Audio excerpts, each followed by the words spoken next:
Hello! Τι μου κάνετε? Πήρα λοιπόν την απόφαση να κάνω αυτό το πολυπόθητο Q&A μετά από τόσους μήνες που έχω ανοίξει το κανάλι μου και μου το ζητάτε και 3 βίντεο που έχω ανεβάσει. Και ξεκινάω με κάποιες βασικές πληροφορίες για μένα. Με λένε Σοφία, μένω στην Αθήνα με τους γονείς μου. Είμαι 23 χρονών, τα έκλεισα πριν μερικές ημέρες. Έχω πάρει το πτυχίο μου σαν βοηθός κτηνιάτρου και μόλις ξεκίνησα να ασχολούμαι με το Ράιχουτ, ένα brand που ξεκίνησα μόνη μου και είμαι πάρα πολύ περήφανη γι' αυτό. Έχω ξεκινήσει με main product μου τα σκυλιά των Eyewear, το οποίο δεν θα βρείτε πουθενά άλλου στην Ελλάδα. Είναι χειροποίητα από τα χεράκια μου. Μπείτε λοιπόν στο Instagram να τα τσεκάρετε και αφήστε μου από κάτω comment να μου πείτε τη γνώμη σας. Πάμε λοιπόν να ξεκινήσουμε με τις δικές σας ερωτήσεις, τις οποίες μου κάνετε στο Instagram. Κάποιες τις έχασα γιατί είμαι πάρα πολύ οργανωτική γενικά με αυτά. Αλλά κάτι θα βγει πιστεύω. Αν είχες τη δυνατότητα να αλλάξεις κάτι στον κόσμο, τι θα άλλαζες? Θα άλλαζα κάθε μορφή κακοποίησης προς τα ζώα, απέναντι στους ανθρώπους, το χρώμα, τη σεξουαλικότητα, whatever. Πιστεύω ότι έτσι θα ήμασταν ένα βήμα πιο κοντά στην εξέλιξη της ανθρωπότητας. Αν και το βλέπω να αργεί πάρα πολύ. Εσείς τι θα άλλαζατε? Γράψτε μου στα σχόλια.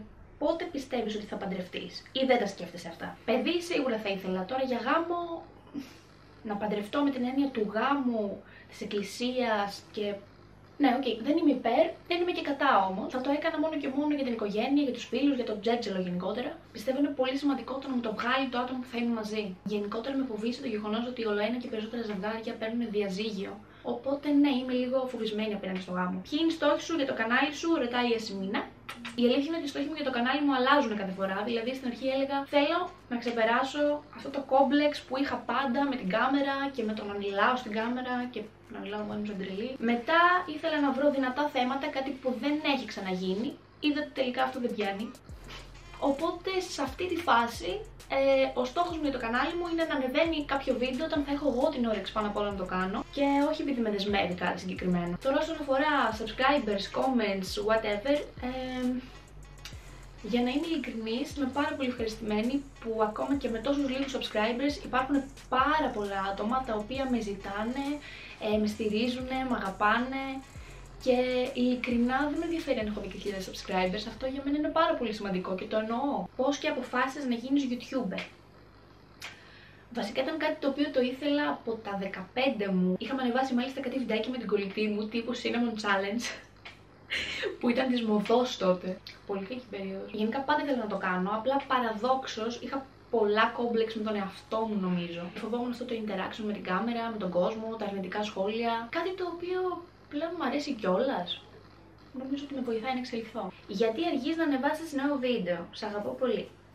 Και εγώ σ' αγαπάω, Γιώτα. Η αλήθεια είναι ότι, όπως είπα, μένω με τους γονείς μου. Το σπίτι είναι σχετικά μικρό, οπότε μου είναι δύσκολο να βρω τον χώρο μου και την ησυχία να γυρίσω κάποιο βίντεο. Σε δεύτερη φάση, ο υπολογιστής μου δεν είναι πάρα πολύ δυνατός, οπότε με παιδεύει πάρα πολύ το μοντάζ και το editing. Και τέλος είμαι άτομο το οποίο καταπιάνεται με πάρα πολλά πράγματα παράλληλα. Αυτοί που με έχουν στο Instagram το έχουν καταλάβει. Κάπου εκεί το χάνω πιστεύω. Αν και για να είμαι ειλικρινής, μου αρέσει πάρα πολύ το YouTube. Κατά βάθος πιστεύω ότι κάνω πολύ μεγάλη βλακεία που δεν είμαι συνεπής απέναντι σε όλο αυτό. Μπορείς να αναστήσεις ένα άτομο από όσα έχουν πεθάνει από την αρχή του κόσμου? Ποιο και γιατί? Για μένα είναι ξεκάθαρη αυτή η απάντηση. Θα αναστήσω τον Χριστό. Πιστεύω ότι θα λυνόντουσαν πάρα πολλές απορίες στην ανθρωπότητα, θα ξεκαθαρίζανε πάρα πολλά πράγματα για τη θρησκεία. Ειλικρινά θα ήθελα πάρα πολύ να μάθει τι πραγματικά συνέβη και ποιος ήταν αυτός ο άνθρωπος και τι μπορούσε πραγματικά να κάνει. Οπότε. Αν μπορούσες να έχεις μια εξωπραγματική δύναμη, ποια θα ήταν και γιατί? Ειλικρινά δεν ξέρω τι να απαντήσω στην ερώτηση. Γιατί?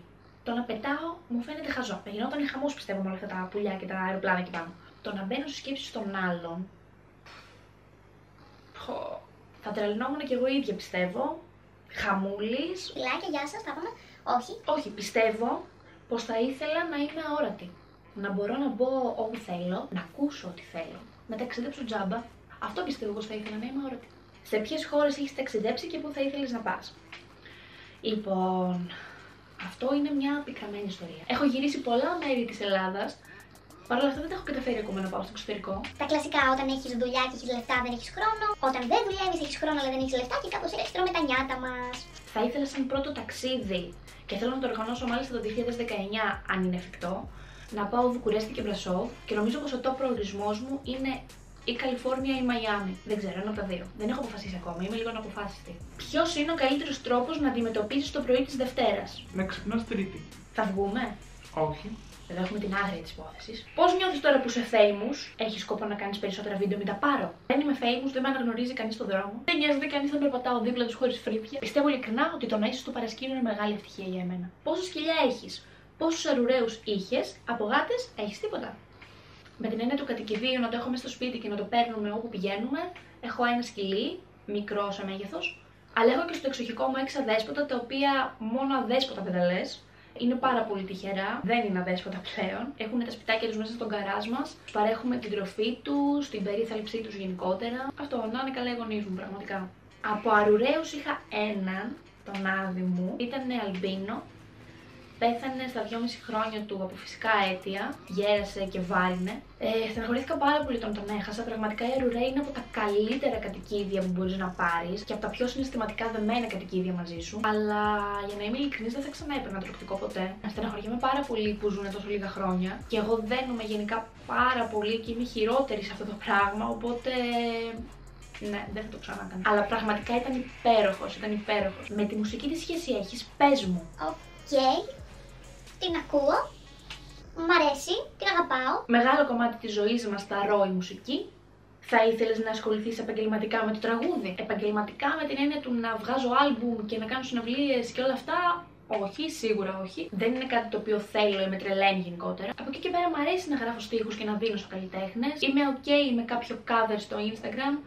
Ποιοι είναι οι πιο σημαντικοί στόχοι σου για το 2019 και έχεις πετύχει κάποιον μέχρι τώρα, πέρα από την υγεία και όλα τα σχετικά? Ο μεγάλος στόχος ήταν να το τολμήσω και να ξεκινήσω την εταιρεία. Μάλιστα πηγαίνει πάρα πολύ καλά. Έχω έρθει σε επαφή με διάφορους καλλιτέχνες και στιλίστες και αυτό πραγματικά με χαροποιεί πάρα πολύ. Άλλος στόχος για το 2019 είναι σίγουρα να ταξιδέψω. Όπως είπα, θέλω σίγουρα να κάνω το πρώτο μου ταξίδι στο εξωτερικό. Όπως επίσης θα ήθελα, και δεν νομίζω ότι είναι τόσο εφικτό, να νοικιάσω ένα σπίτι και να μείνω μόνη μου. Αυτές ήταν λοιπόν οι ερωτήσεις σας, όσες βρήκα τουλάχιστον. Αν παρέλειψα κάποια ερώτηση, συγγνώμη. Αν θέλετε να κάνουμε part 2 ή αν έχετε κάποια πρόταση για το επόμενο βίντεο, μην διστάσετε να μου αφήσετε comment. Επίσης, κάντε με follow στο Instagram, εκεί όπου περνάω τη μισή ζωή μου. Αν σας άρεσε το βίντεο, μην ξεχάσετε να κάνετε comment, like και subscribe και εμείς τα λέμε στο επόμενο.